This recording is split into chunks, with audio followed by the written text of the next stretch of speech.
Bashar al-Assad has fallen. The Syrian civil war started all the way back in 2011, and all of a sudden, in December of 2024, his regime collapses in what seems to be a weekend. Yeah.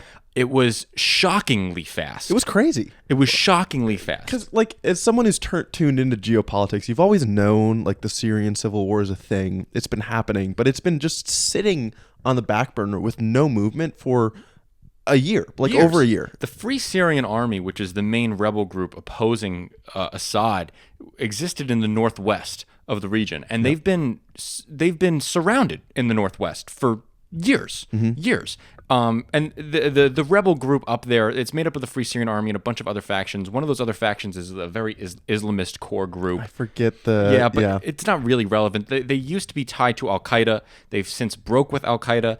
While they controlled this northwestern region of the country, they have moderated quite a bit, allowing more rights to minorities. And I think they're doing that to try to gain recognition around the Western world. But the point is, these rebel groups have toppled Assad. Yep. Why now? Why do you think it happened now? Why did it take until 2024 for this to finally happen? The easy explanations are that Assad's backers are weakened and distracted right now. So Russia and Iran have been the biggest factions or the biggest powers propping up Assad. And now what's kind of coming out is seeming like Hezbollah specifically, rather than Iran, was one of Assad's big backers. And so Russia's distracted in Ukraine. Iran and Hezbollah, much more so, has been enormously weakened by Israel in recent months. And so the idea is the rebels made this calculation. Okay, this is the time to make a push.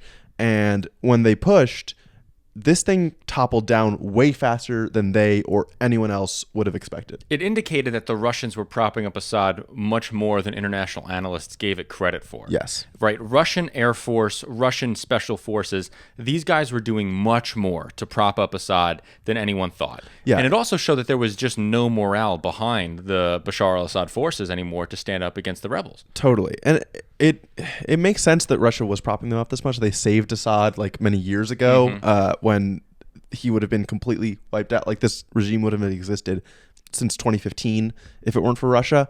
The other interesting thing that I read about is the Iranians were souring on him. After attacks on, it was a Financial Times article, after attacks on Iranian personnel in Syria, which we've covered Israel carried out in the past year or so since October 7th, Iran began to suspect that Assad wasn't as solid of an ally. And there are some, at least rumors, that Assad was trying to talk to Western powers through back channels to assure his own safety. Absolutely. Yeah. Bashar al-Assad also was gaining influence with other parts of the Arab world. He was starting to talk with Saudi Arabia again. He was trying to buy more influence because also he was threatened from the north with Turkey. So I think it's important to now zoom out. Bashar al-Assad's gone. Who are the major power players at play? Okay. Turkey, number one. Syria, from Bashar al-Assad's leadership. Yeah, Assad. The rebel group in the northwest. The Islamist / secular forces that teamed up together in the northwest. The Kurdish forces in the northeast. Yes. Then you had American special forces into the southeast. Okay. Then you have Israel, who's a player. Then you have Iran, and then you have Russia.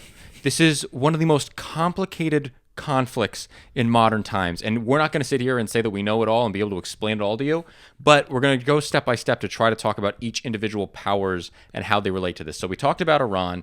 Another issue I want to talk about with Iran is they relied on having Shia militia groups in southern Syria that could be used to bring weapons into Hezbollah and into Hamas through the Syrian desert. It was in northwestern Syria, I thought. Whatever it was, they had a path where they needed to bring weapons through Syria, into Lebanon, into Hamas. Yes. Get the weapons also through Iraq, right?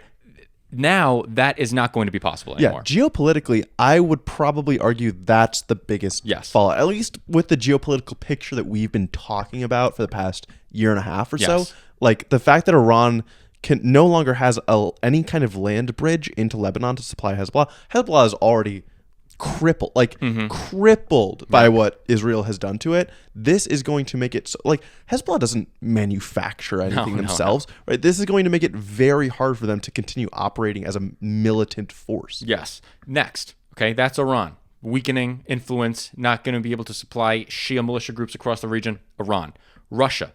This is a huge blow to Russia's international picture because Putin's ability to prop up al-Assad was almost like was a signal to other global South entities that we can be a security guarantee other than the United States. And that Russia will commit even when your cause seems shaky. Like, even when it seems like the ground you're standing on is not very solid, Russia will buy. And Russia did commit to Syria. And now, yes, they have lost that image a little bit. But also, I do think Russia was souring, or Russia was like, what is this really doing for us? Yes. I would probably moderate a little bit on how bad the effects are for Russia, because when they're looking at an invasion of Ukraine and potentially expanding to the rest of Europe, like what's in their camera lens, what they're looking at, their perspective is completely different. And Syria was their like main entry into the Middle East when they first started supporting al-Assad, but now they've developed pretty solid relationships with Saudi Arabia, with Iran, obviously, with the UAE. So like Syria has become less important as the timeline of the war has progressed to Russia. So this is a loss, but I don't think a huge one. I don't think there's a lot of material loss. There's like spiritual loss, as I talked about, right? But there isn't that much material loss. Yes. The only other thing I can think of is that they had like a naval base. But that's kind of irrelevant. They have 2 like military installations there, but they're not huge deals. Yeah, they're not really relevant. So that's Russia's impact. The United States' impact. Right? The United States now has an ability to create a more Western-friendly Syrian government, which could be beneficial to itself in the region. There really isn't too much the United States gains from this. It's really about its relationship to Israel, I think. Really? I think so. I would say it's net neutral for the U.S., but I think as of now, it's also net neutral to Israel because the forces that took over are backed by the Turks. Right. Well, the forces that took over, yes, they are backed by the Turks. And the Turks... Okay, so let's talk about Turkey. Yeah. Turkey saw the Syrian civil war as a major threat to itself. Why? Because there is a Christian minority in the northeastern part of Syria called the Kurds. And the Kurds are also an ethnic minority in southeastern Turkey. Yeah. And there has been like the Kurdish Workers' Party that has caused problems in this part of Turkey.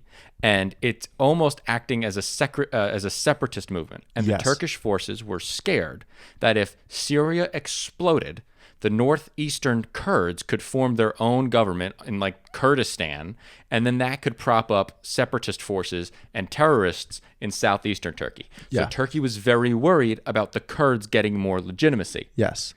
And so Turkey is thus a huge winner because the Kurds were not the winners. Exactly. Right? So now Turkey can extend its influence through this new controlling coalition that has control over most of Syria to kind of further silence and oppress the Kurdish opposition. Yes, and this is interesting because the United States and Turkey are allies because they're both in NATO. However, the United States and the Kurds are huge allies. And the United States has been funding the Kurds ever since the start of the Syrian civil war because their values most aligned with the United States' values. Now, a couple of these Kurdish groups were classified as terrorist organizations, and the American government was like, okay, you guys got to change your name, and you guys got to moderate a bit if you want our weapons. And then they did, and they called themselves like the Syrian Democratic Forces or whatever. Okay. But there's like a general who went on to talk about this, and he's like, that was a really good propaganda stunt to change their name to put Democratic in it because he knew. But point is, the Kurds are now in trouble because if they can't secure themselves proper representation in this new Syrian government that might get created, they're in threat of losing any form of legitimacy. From their side. Yes, there's a worry about them going in militarily and trying to snuff the Kurds out. Right.